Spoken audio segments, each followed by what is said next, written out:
Good evening. Welcome. The Spiritual Speakeasy bar is open, and we have in the house tonight Rupert Guy. He is a space scientist and an alien communicator. He works with aliens, communicates with them, and with no further ado, let's bring him on. Hey, Julie, it's good to see you again. How are you? Great. How are you doing? Pretty good, thank you. Tell us a little bit about yourself. Yeah, well, I'm a qualified space scientist and technologist. I have a first-class honors degree in physics with space science and technology. I've done a lot of research using space-based telescopes into extragalactic X-ray sources. So that's sort of my science background. But in the same way that science utilizes logic to try to make deductions about reality, I've used similar methodologies to use logic throughout my entire life to try to make deductions and conclusions about the paranormal. And that is what I now do full time. And I tour around the US giving presentations, talks, and hosting alien contact events. Yes. So tell us about some of the things you've done recently with regard to contacting aliens, or I know you have a CE5 group. Yes, I've moved away from the term CE5. There seems to be a lot of sort of infighting in that community. Um, when you put a label on something and you're not precisely adhering to people's idea of what the label is, then you can get a lot of friction. So I now call what I do just simply alien contact. And yes, I have an alien contact Facebook group. I have an alien contact Patreon group, and I host a lot of online events, and when the weather is okay, in-person events. And recently, over the last month or two, really I've been focusing on, during our online events where we have maybe 10 to 20 attendees in a Zoom meeting, we have been astrally projecting to different entities that are out there, advanced non-human entities, communicating with them, trying to establish friendships with them, or deeper friendships with them, and then asking them if we can work with them constructively for the betterment of everybody. So explain to people that are listening tonight, how is it that we communicate with aliens or intergalactic beings? Yeah.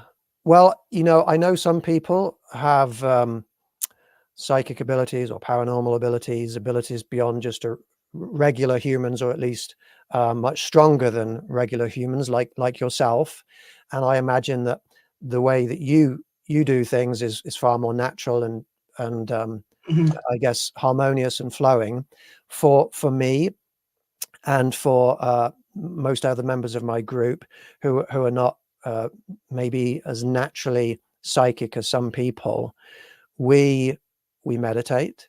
I guide people through a relaxation meditation. We tune into our spirits, and then after we've tuned into our spirits, we astrally project. We project our conscious minds to whoever we would like to communicate with. And during these meetings, I will be asking questions, and everybody in the Zoom meeting, wherever they are in the world, they'll be they'll be going through the same process that I'm going through. They'll be listening for answers. They'll be psychically looking to see what they can see. And every time we do this, we have at least 3 or 4 people who see the same entities, who, when I ask questions, they hear the same answers. Like if I say, "Hey, what's your name?" 3 or 4 people may be hearing the same name of the entity we're communicating with. And then we go from there. And after the meeting, after we've come out of the meditation, then we compare notes, and it's just astonishing how often we have been perceiving the same things. And as somebody who values proof, who values evidence and proof, this is wonderful for me, because I can see, okay, well, 3 people all unexpectedly today saw an insect being. And the insect being said, we're all going to, during my upcoming tour, we're all going to be meeting up in a certain state. And that's wonderful for me, because then that's proof of what we're doing is real. Getting some feedback here. Hang on. Yeah, we've got an alien trying to communicate with us, maybe. So, of all the different types or entities that are out there, what kinds have you communicated actively, directly yourself with? So if we're talking about physical, in-person communications, there have been a small number of occasions where they have come to me physically. One was after a event that I hosted in Roswell. I was camping out in the desert, in the location where I'd held the contact event, and during the night I had 3 entities approach the tent, and that was like a physical on the ground encounter. I have had once, when I was staying at a friend's house in Las Vegas, I woke up to have a little alien head by the bed Oh, looking at wow. me, and then I realized there was one behind me on the pillow, Oh, and I turned, and it was sort of crouched on like on all fours, looking at me like that. And I reached up and just sort of gently put my hand underneath its chin, like to say hello. Physically, there have been occasions of seeing physical craft in the sky. And I've managed to record 1 or 2 of those on video, which has been pretty cool. But most of the encounters I have are on a sort of a psychic level, and we communicate quite frequently with Arcturians. go ahead and explain what that is. Oh, do you see something? No, no. Explain to the people what an Octurian is. Oh, okay. Arcturians present themselves as quite tall, thin, humanoid beings with a fairly classic alien-looking head, quite a large cranium, and they usually have blue or purplish skin. They sometimes will have a crystal or a device, or some kind of a headband around their heads with something over the point where the 3rd eye is. And their clothing is often sort of kind of regal looking, quite extravagant, and they're commonly seen by thousands, if not millions, of people around the planet. And they care a lot about humans. They like to support humans that are trying to do good on the planet. And we know three, one called Sashki, one called Helmiad, one called Rimoid. And we've had verification in our meetings that these beings are real because people in the meetings see them. But we've also had quite a remarkable verification where sometimes people who don't know me and don't know my groups, they get in touch with me and they say, hey, is this Rupert? I'm like, yeah. And they say, well, this might sound weird, but a tall blue alien looking being who identified herself as Sashki said I should get in touch with you. So yeah, we've had some pretty cool confirmations and interactions with these beings. And they really do come in peace and love. I mean, Yes. that's a big thing that I wanted to have you on because, with all the rabbit hole conspiracy theories that are out there, and I go down those holes too. But understanding that, that comes out and then you watch TV and here's Independence Day and, all the different shows that are showing let's blow them up before they blow us up or, all these different things. And I know the contact that we made at a Kansas City Spirit and Paranormal Convention was amazing. And it was so loving. And I think it's nice to get that out there that, you know, we come in love and we come in peace instead of destructiveness and um, harm. Absolutely. I think that human beings often leap to conclusions um, without all the evidence. They make assumptions, and when human beings are confronted by beings that are clearly intelligent and not typically terrestrial, humanoid, but with faces that look significantly different from ours, there Mhm. is often instant fear, and there is often misinterpretation that these beings are here to harm us. And that's Absolutely. very, very common. And I am certain, well, I know for a fact, that many people throughout history have seen alien beings and incorrectly labeled the alien beings as demons, or other dark entities, when in fact they haven't done anything negative. They've just appeared in front of people.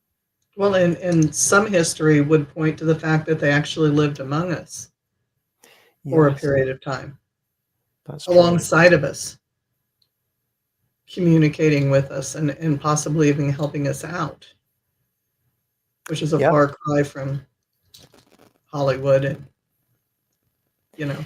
Yeah, absolutely. And it is interesting when you look at people who have had what could be even considered, some people use the word abduction, um, experiences that have been made into movies. Um, the movies are always far more terrifying than the actual accounts. I mean, I'm thinking of Travis Walton's account Mhm. of his being taken on board their craft. That was made into the movie Fire in the Sky, which is pretty scary. Those beings are not presented as being very pleasant in that movie, but in fact, when you talk to Travis, um, he feels that he was accidentally injured by making contact with their craft, and then they actually took him on board to save him, to heal him. So yeah, there is a lot of um, misinformation. Which was my experience when we were all doing the communication attempt out in the park was that they came and the one that I met with attempted to make me feel better while I was dealing with back and kidney stone issues and all of that, you know, Yeah, was that they came in peace and love and wanted to communicate telepathically with us, which, as long as we could do that with them and show peace and love, they were willing to come down and meet with us. More than willing. definitely. And So, the species that you encountered is often felt by many people who haven't even had contact with these beings, but felt by many people to be a negative or dark or evil species. But that's not how they came across to you. It's not how they Absolutely ever not. come across to me. Twice. I've had dealings with them. The first one was the reptilian that we met that night doing that, named Akkad. And then he came back to let me know that I was in the presence of something else that was not him. And indeed, the word that he had used was a draconian. And that, but he also came in peace and stepped back and let a human spirit who needed to cross with dignity and respect, which is not at all, again, what you hear in the movies or you read in the sci-fi books and you know, the common thought process that goes with that is never peace and love. E.T. Okay, Well, E.T. was yeah. peace and love. But apart from ET, there's not many, is there? No, there isn't. Shelley Pruitt gives you a shout out. She says, hey, two of my favorite people. Hey, Shelley. How Teresa are you? Shaw says hi as well, Tanya. Hello, hello. So if anybody has any questions, Shelley says, do you think that the lack of contact with general population is due to our universal footprint appearing as a violent culture? Yes, in one word, yes. And these beings, they're very perceptive. They're telepathic. They're empathic. I think that probably these beings see humanity more accurately than many humans do. I think humans, that they live in sometimes they live in their little bubbles, and they see the aspect of humanity that they're interested in. And social media learns their habits and feeds them stuff that to feed those habits, and therefore, just what they're interested in. But the bigger picture of humanity, these beings can see that, and they have a much greater perspective. And humanity as a species, even though there's a lot of beauty within individuals, um, all different types of beauty, humanity as a whole, as a species, is pretty violent and pretty destructive, and that prevents us from having a relationship with them, because a relationship would mean us entering into their communities. And they know what would happen if we were to enter into their communities. We would enter into them with disrespectfulness and cynicism and exploitation. We would try and convert them to our belief systems. It would not be a pretty picture. Well, I think in general, humans are very egocentric. Yes.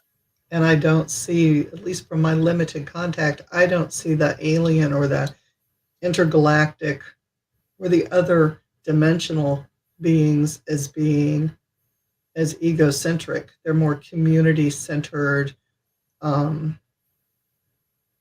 I hate to use the word assimilated because to me, assimilated people think in terms of the Borg Yeah. and then you get all these, again, labels. Well, that's communism or that's socialism or that's this or that. No, it's a whole. If somebody needs something, nobody ever needs anything because everybody's always there for. Yeah. They work as a community, not as individuals. So they take care of themselves as a community. Absolutely. Yeah. They do. And I think part of that is a natural consequence of being telepathically, empathically linked to each other. When you're part of a collective like that, where you feel each other's pains, where you feel each other's happinesses or successes, then you do naturally work for the betterment of the collective rather than the individual. Mm-hmm. And I think that a lot of the contact that we can have with species that are out there is less us connecting with individuals and more us connecting with collectives, which has a very different feel than just connecting with individuals. Mhm. And if humanity could see that that maybe that's where we're heading, to be in a collective where we all care about each other. You know, we're still individuals, but we are part of a caring collective. We could certainly make the world a much better place today.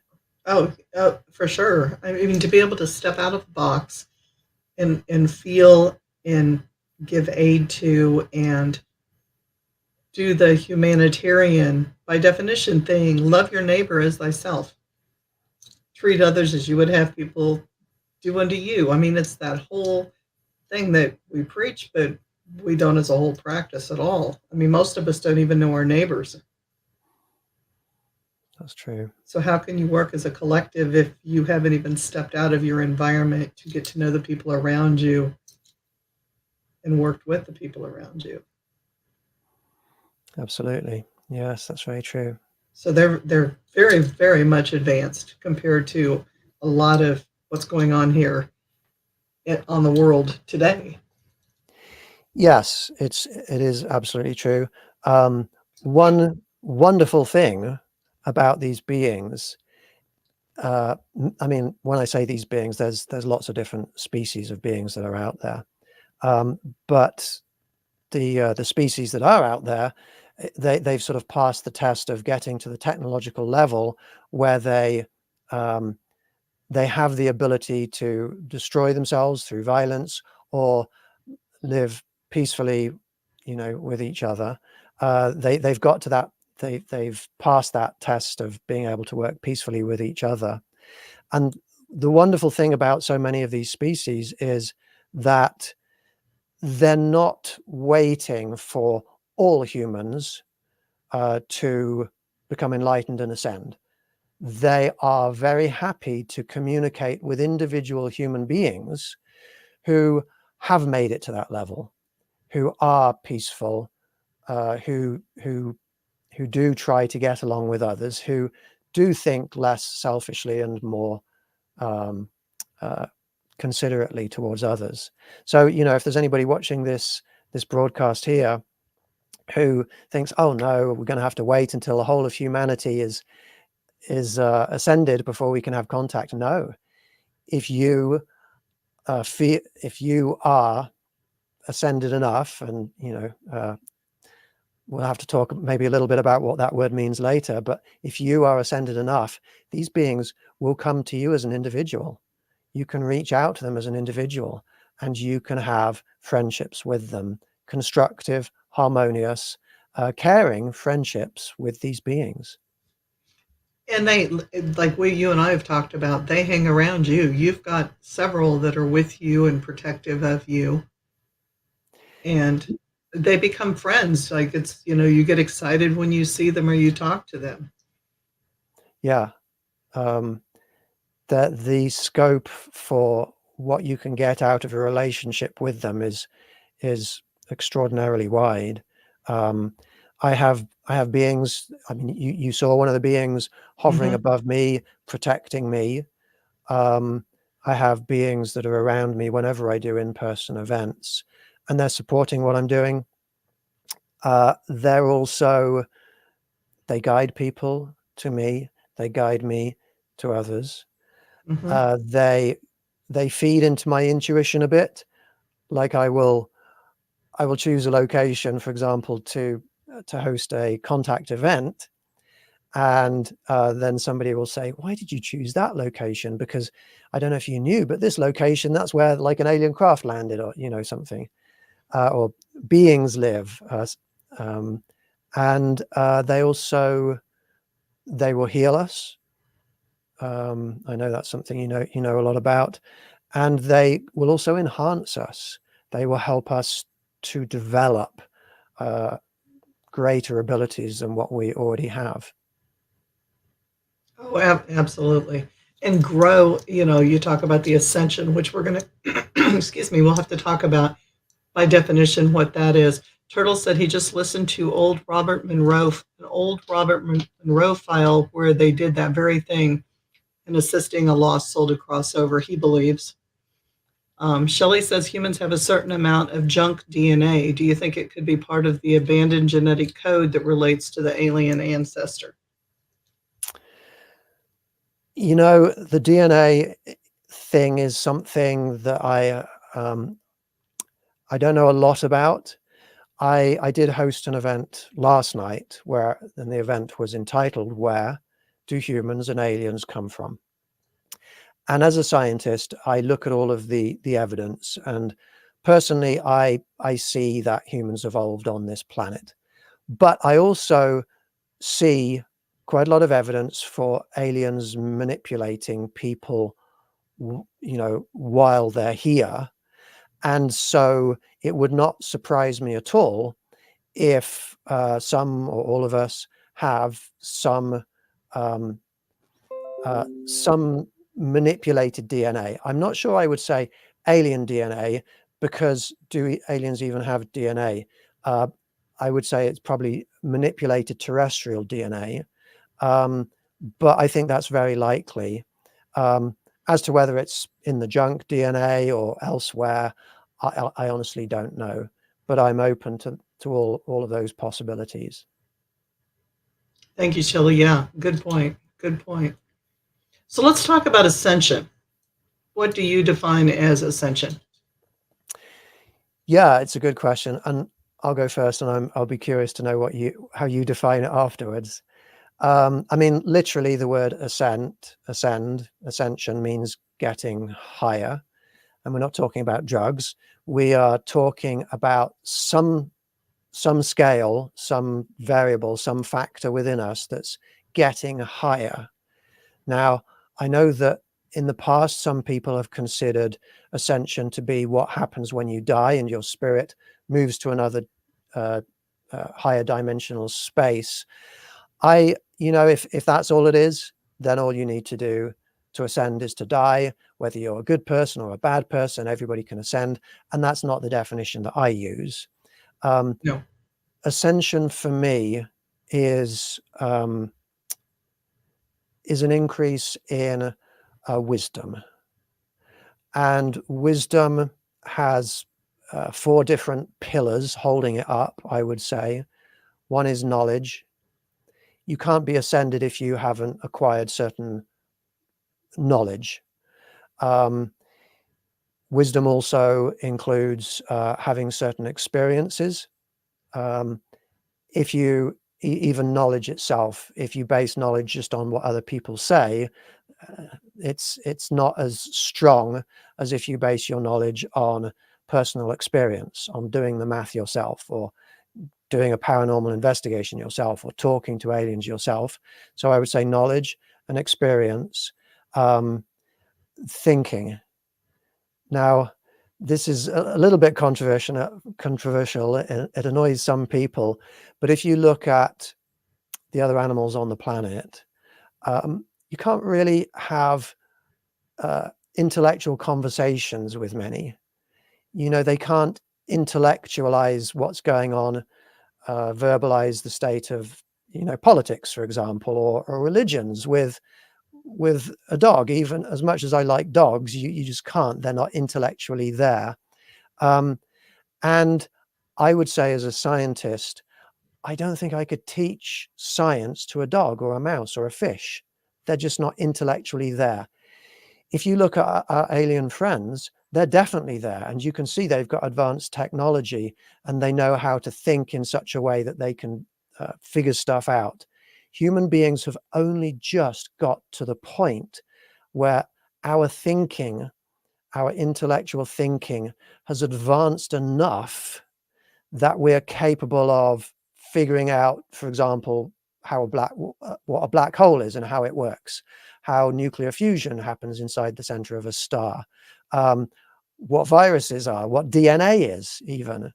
Um, and so we're just at that point of being able to accurately, in a very pervasive way, understand reality. But this thinking process is not something that human beings have naturally, strongly. We've existed on this planet for hundreds of thousands of years without having all of this knowledge. And so one thing that I think is required in order to ascend is to learn how to determine what is true and what isn't in a way that is factual and rather than belief based, because you can believe anything at all. You know, it might be true, it might not be true. The fourth pillar of wisdom is morality. Now, morality is more subjective, but it's really not that hard, and most people really don't disagree upon it too much. Being peaceful is good. Being kind and caring and considerate, they're usually good things. Morality is how we affect the well-being of others. Morality is generally considered to be less selfish and more considerate towards others, more collectivistic. If people can raise their levels of knowledge, experience, thinking skills, and morality, that is what is required for ascension, in my opinion. How about you? You know, you said it much more eloquently. I see ascension as an upload or a download, whichever way, computer science goes. I believe it does require the knowledge and the knowledge to separate the truth from the fiction.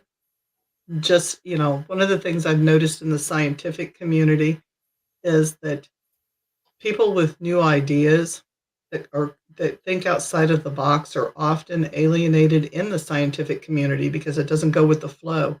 Yeah. And if they don't like you or you threaten their published theories, a lot of times you can be offed. You can be removed.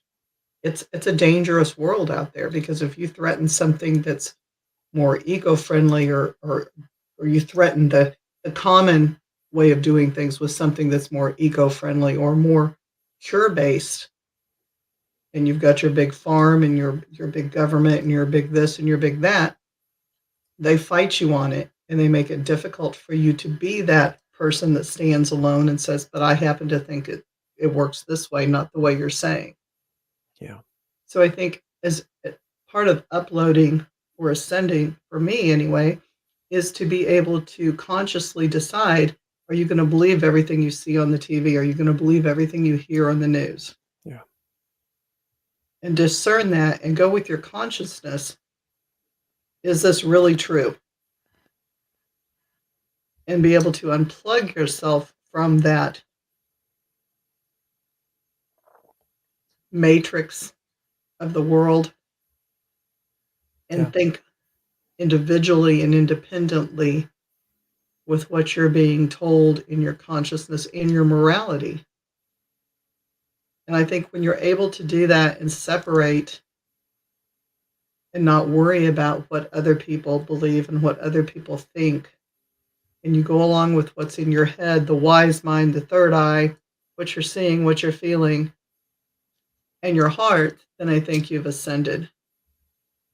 So yeah, the experience, the knowledge, the wisdom, and then trusting your spirit pool, whatever that is, whether it be intergalactic beings or guardian angels, whatever people see those are, when they say this is not as it seems, going with that gut and then, questioning what's going on and overriding that need to be the person that follows what everybody else is doing.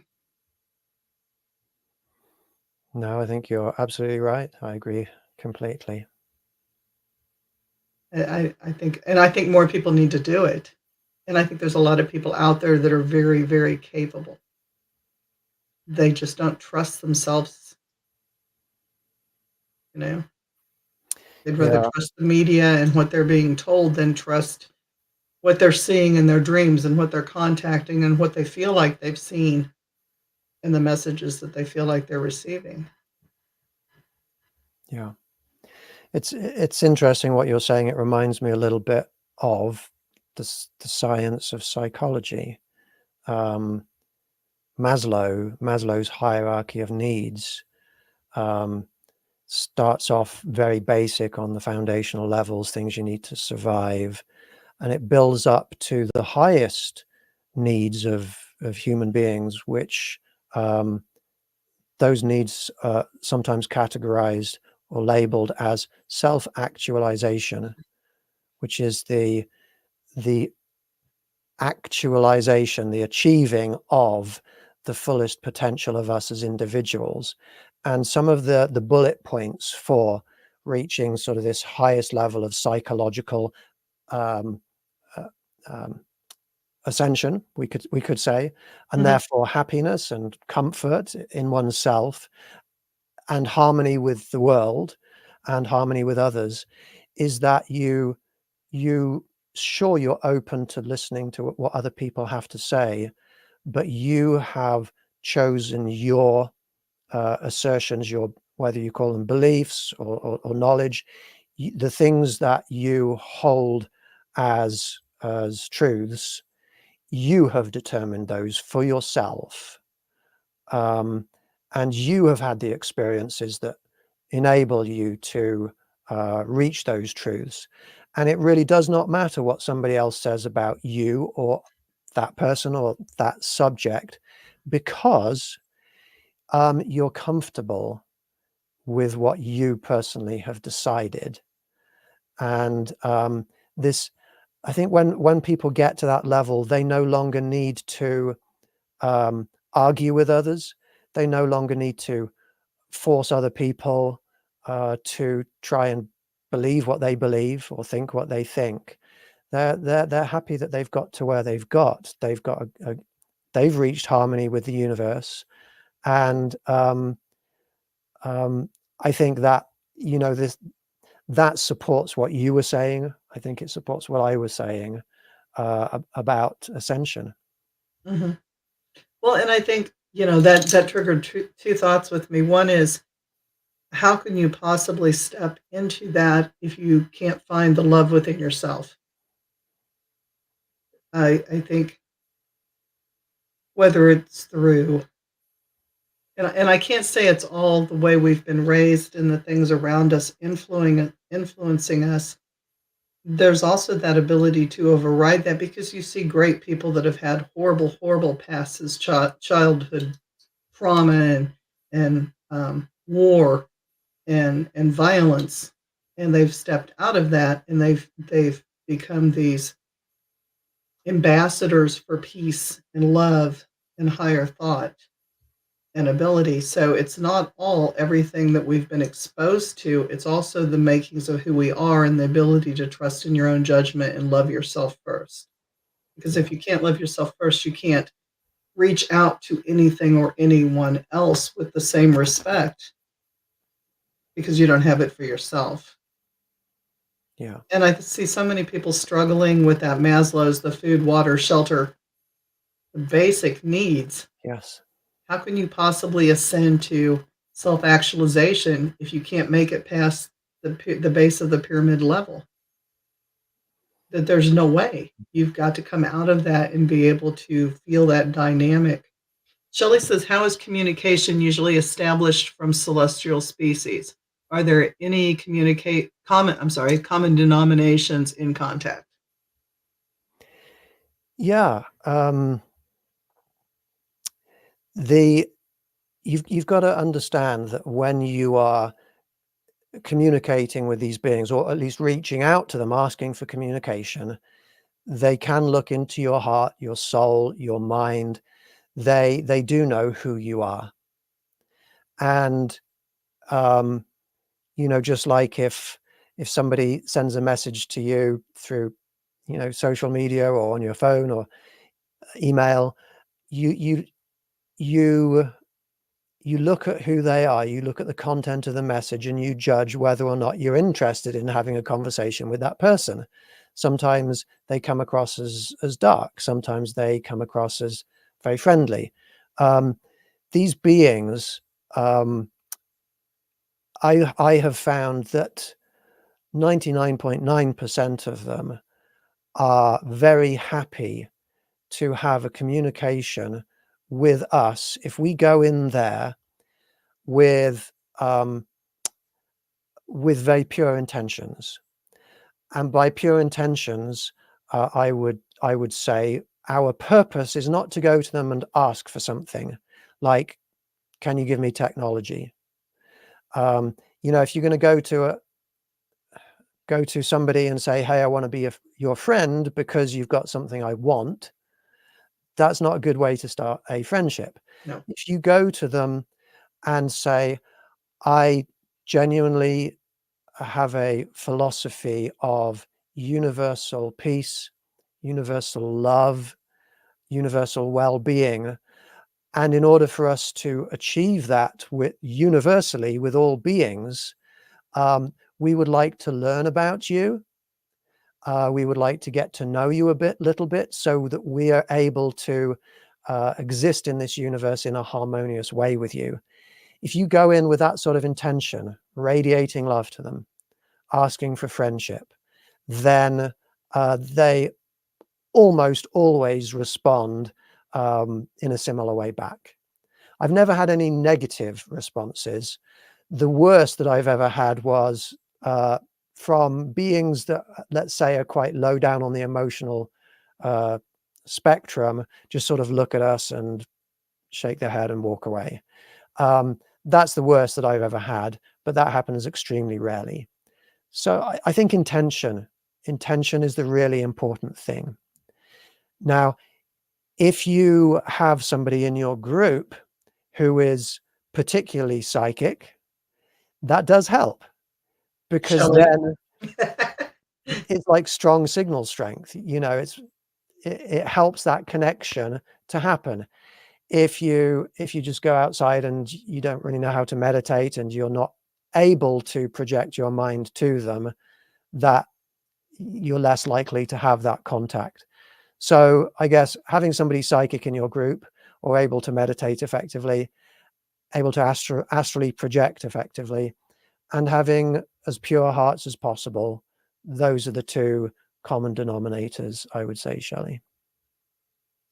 Yeah, I think intention is the key word there too, because going in with, I just want a photo op with, the intergalactics, is probably not going to get you the intergalactics. It's not going to happen. Um, the intentions, and I do believe that they read into that. They know when you come with peace, or they know when you don't come with peace. Yeah. I mean, they know your motives probably before you know your motives, because before you speak it, it's already processing in your brain, and they're there if you've made that connection with them. Yeah. Um, I think a lot of people too get confused with elementals and intergalactic species. What's your take on that? It is confusing. There are genuine extraterrestrials out there. The universe is a big place, many galaxies, many planets, and we can astrally project it to all of those places, and we can communicate with those beings that are out there, and they really don't resemble physically anything terrestrial usually. They do look different. They are extraterrestrial. Then you have these beings that are often referred to as alien, who have more sort of classic humanoid appearance, sometimes with alien type head, sometimes reptilians, sometimes insectoids like mantis beings. You have these ones who seem to be more terrestrial in some way, and it's hard then to it can be hard then to decide, well, what is their origins? Now, we have genetically um, studied a lot of the DNA of some of these humanoid looking beings. There have been some that have been found in crashes or mummified or desiccated over hundreds or thousands of years, and they have been genetically evaluated by scientists. And the interesting thing about a lot of these sort of more terrestrial looking aliens is that they are composed of terrestrial DNA, but it's not DNA It's not a genome, an overall sequence of DNA that fits anywhere in the evolutionary tree of life on this planet. For example, if you take mantis beings, you've got a humanoid type shape, but the DNA is mixed with the DNA, the human DNA is mixed with the DNA of insects. Well, that's nonsensical from an evolutionary point of view. It's two completely different places on the tree of life. It's the same with reptilians. You've got human DNA, you've got reptile DNA mixed together. You've even got beings, on this planet with fish DNA mixed in with human DNA. You've got this weird situation where physically these beings are terrestrial but genetically engineered using some kind of alien technology. So then the question becomes, who were the beings who genetically engineered these biological bodies? It could be that on this planet, unknown to us, you did get naturally evolved terrestrial beings who simply became extra dimensional or figured out ways to avoid humans. And maybe they account for some of the elementals that some people see, like whatever they are, like fairies or trolls or goblins or Bigfoot, that sort of thing, which are more terrestrial in nature. Could they then have acquired the intelligence, the knowledge, the technology to engineer bodies that are different and we think of as being alien? Or could extraterrestrials have astrally projected in and made themselves biological suits out of terrestrial DNA that now we look like aliens? Or could these be beings from the future that are terrestrial, that time traveled to the past, to us here, and creating these alien bodies? So it's tough. If I was going to try and draw a line between what I consider to be elemental and alien, I would say that my definition of elemental is they evolved on this planet completely, and there was no genetic engineering going on. That's probably where I would draw the line, but it's not an easy line to draw because I don't have the knowledge. And that's been my communication with elementals in the past. When I've connected with them on land, has been that they are of the earth. They've always been of the earth. They were created with the earth or evolved from the earth. Yeah. I never picked up that they've come from an individual or in a laboratory or anything like that. It's always been we were there. But I also received that from the Draconian, was that I was here from the beginning of time. So where did they come from? Were they in the cave systems? Have they been there since caves were formed or the earth was formed? Or did they come from another planet and make themselves at home on Earth? Or, it's Yeah. open. Yeah. I have not had really any significant contact with draconians, so I do not know the answer to that question.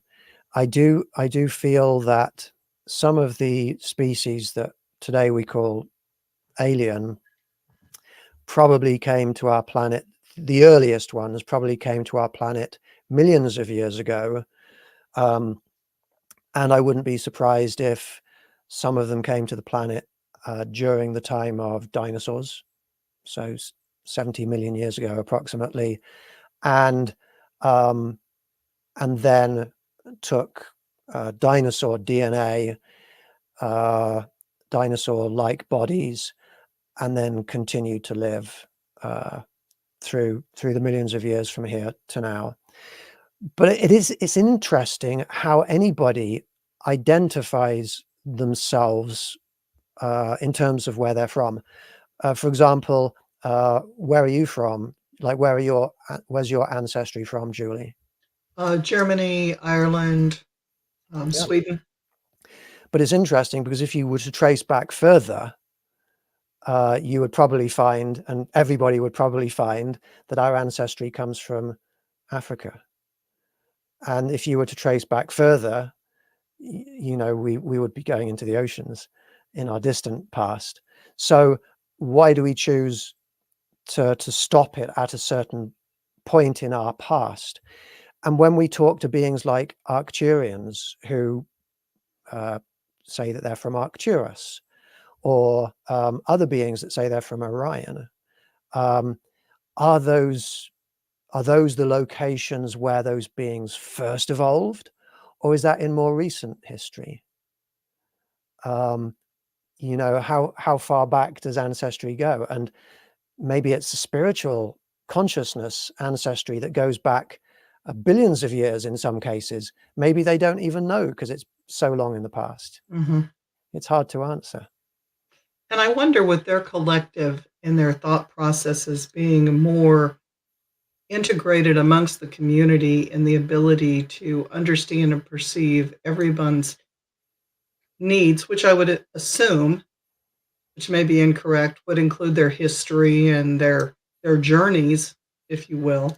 If you've got that, then when they say they're from Sirius or another planet, that may be for us to think like you just came from that planet, like I beamed down from that planet. Yeah, but it could be hundreds of thousands of years ago. Yeah. I've just lost audio on you. It looks like you might be muted.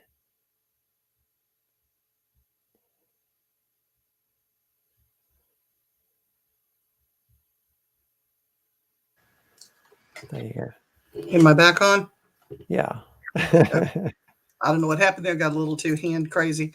But you don't, just with us, I don't think we have the capacity and capability. Well, the governments may, laboratories may, but like your 23andMe and Ancestry DNA, they only go back so far. Well, I've had my DNA tested by ancestral companies because that's one of my hobbies, ancestral research. And they can go back tens of thousands of years, definitely. They can tell you how much of what percentage of your DNA is Neanderthal, what percentage is Denisovan, which is another human species. So there are ways to go back, actually millions, even billions of years through the DNA. Our DNA, when you look at how, for example, we evolve as an embryo, how we grow as an embryo in our mothers at the start of our lives, we go through billions of years of evolution in that embryo. We start off looking like fish. We have fish tails. We even have fish gills as embryos. And that's through, the DNA, through our ancestral, evolution. So we can determine quite a lot from our ancestry. But here's one thing. Our DNA is so complicated that when scientists are studying our DNA, they are really, it's a recent science and they're only really studying it for certain reasons, like to help us with certain diseases, for example. And when there's alien DNA thrown in there, our computer software is not set up to be able to even identify that it's there. So there is a great unknown about our genetics and our past, which is why why we can't just conclude that we either are influenced genetically by aliens or we're not. For me, it's an open question. How do you feel about the timeline theory? Like it's somebody from the future coming back in the past to integrate us and maybe move us along, or Yeah. Well, I know that we can astrally project through time. Mhm. We can remote view the past. We can look into the future and see what the future presently is. And so we can traverse the timeline.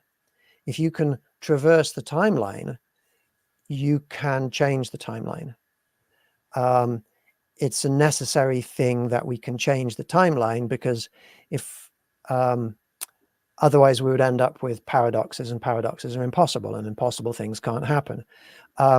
But we do know that there are beings. I have contact with beings from the future who are in contact with me in the future. Now that's dynamic when you think about that. Yes. Now, I could go into more detail. I'm actually in contact with myself in the future to some extent, but that it gets very complicated, because then you get into hybridization of bodies and different species. They are, and many species are, trying to help our present and our future be better. You know, geographically, where you have spatial dimensions on the surface of this planet, you have two different spatial dimensions on the surface of this planet. Geographically, there are conflicts, there are struggles between good and bad. It's a bit of an oversimplification, but forces working towards good, forces working towards bad. The same struggles are happening, or similar struggles are happening within time, within the timeline, within the timescape. And time is two-dimensional. That means that the future that is there is not set in stone. It's presently there according to, how time has been up until that point, but we can change the time now, and therefore we can change the future. The time scape, the time area, I would say, is constantly changing. So when you meet up with the future you and have contact with a future intergalactic being, do you have the ability then to come to be yourself in this timeline and actually actuate change, knowing what's going to happen? They give you that there's that freedom within the timeline to be able to go back and change. Yeah. That's amazing. I mean, when you think about that, that is so cool, because if everybody could tap into that, we could change everything. Yeah, absolutely. We can change the future. We can only change the future to the extent that it's possible to change it, but we can change it. We can make our lives and the lives of others on this planet. Oh, hi, Brandon. How are you? Yeah, Brandon says hi. Cat Walker says hi. Great explanations. Oh, Kat, good to see you. Thank you for watching. It's wonderful to have all of you wonderful people here. Yeah, we can change the future. We can change the future for the better. On this planet right now, there are both people, there are both humans and non-humans, trying to change the future for the better, in coalitions of light, I call them. I am part of a coalition of light. If it's not too presumptuous of me, Julie, I consider you to be part of my coalition of light, because Thank you. you're doing really good work, and you're wise. And we were probably brought together so that we could help each other out and help the planet. And this is going on to try to make the future better. But there are also both humans and non-humans who who are more selfish, who are exploitative, who are violent and aggressive, who are trying to take the future in the other directions. So we do have this continual struggle. It's not hard, it's not easy, but it's very important for each of us as individuals to make sure we're on the right side. And sometimes it's not easy to know if you're on the right side, because we're manipulated so easily. So the easy way to make sure you're on the right side is to never hate upon anybody, never be violent or aggressive to anybody, even if they're being violent or aggressive to you. Never post anything dark or negative about others on social media. We can't combat darkness with darkness. We can only combat darkness with light.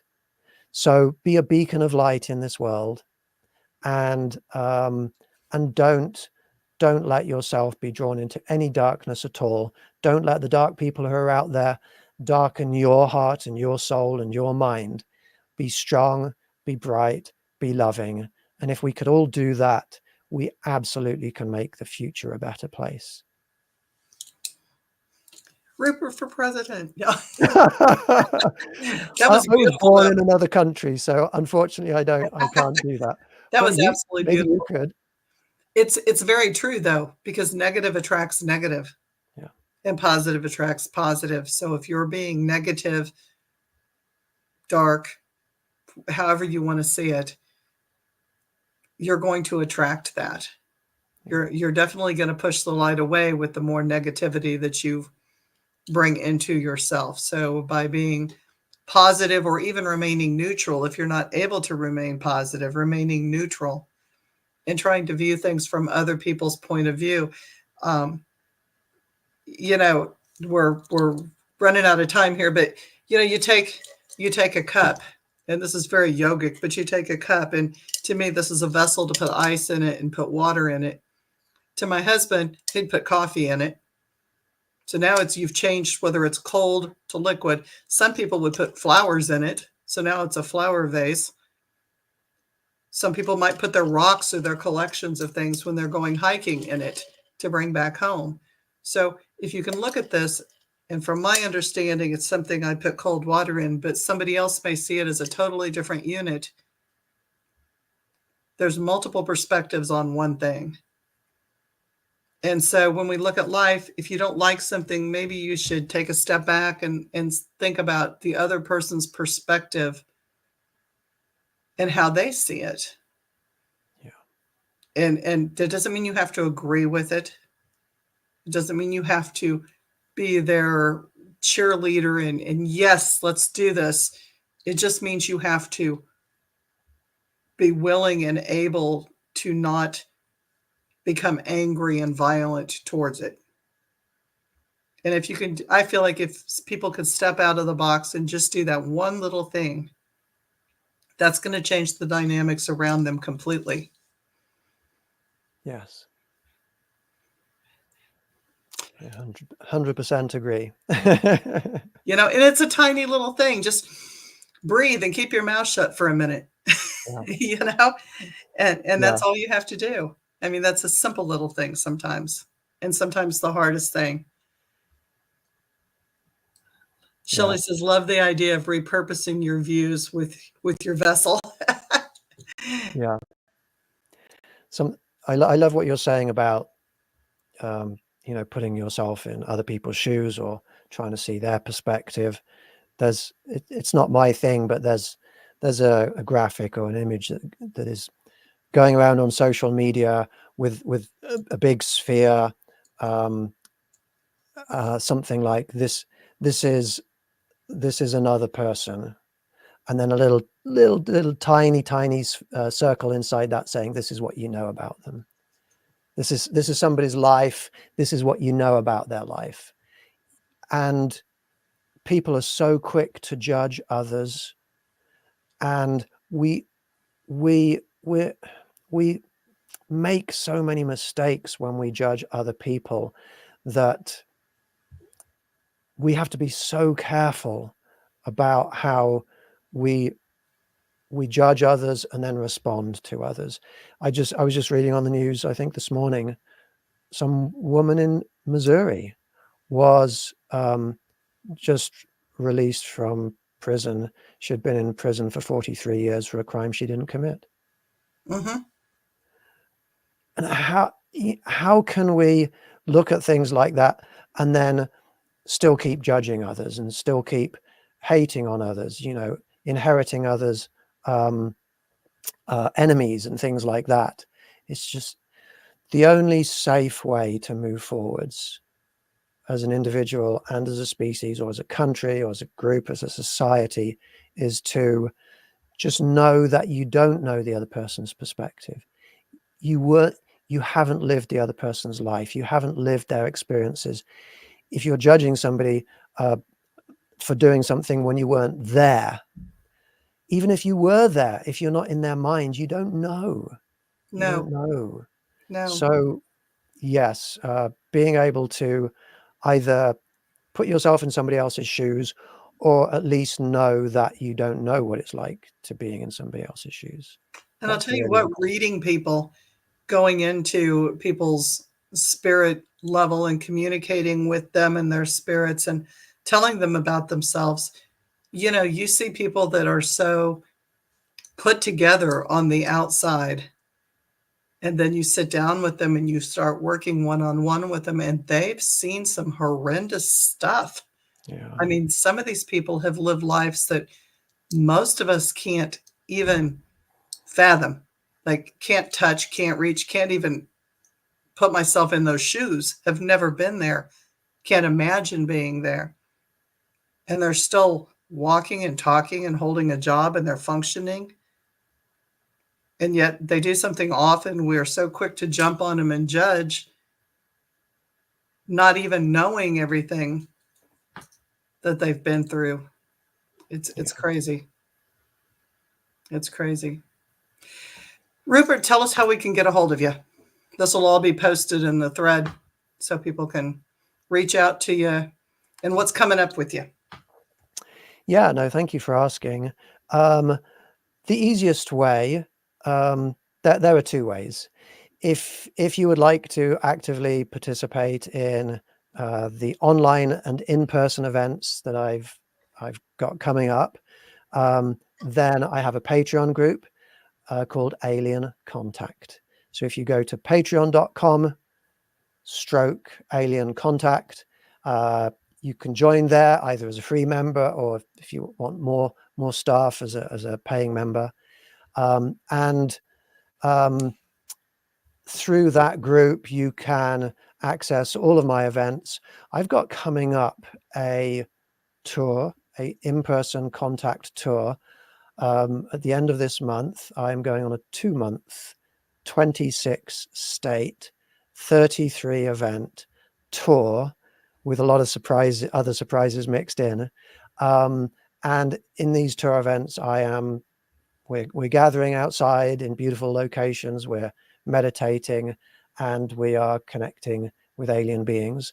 I have been told by some of my alien friends that they will be at some of those events. So I'm quite excited by that. If anybody doesn't want to go to Patreon, just email me at rupertcontactguy@gmail.com. And I would highly suggest, if you've never done this and you want to do this, do not hold back. Give it a go. Feel the love, make the contact. As many years as I've done mediumship, I'm not going to say I was skeptic, but I was like, I don't know about this. But we're going to go in with an open mind and we're going to try it. And I was absolutely amazed. And it's a experience that I will never forget in my life. And it's been a joy to carry around because I've since had more contact. Like, you say, once you start contacting and they feel the love, they're there. They'll come. And it's an amazing thing. It certainly is. I can't wait to do another contact event with you sometime. That'll be so fun. Yes. So everybody give him a shout out on his pages and go see him. And I thank you so much, Rupert, for being my guest tonight. Always a pleasure. Thank you so much. It's been a pleasure talking with you. I look forward to next time. Yes, yes. Thank you all. We're going to go ahead and end. Good night. Peace out. Love to you.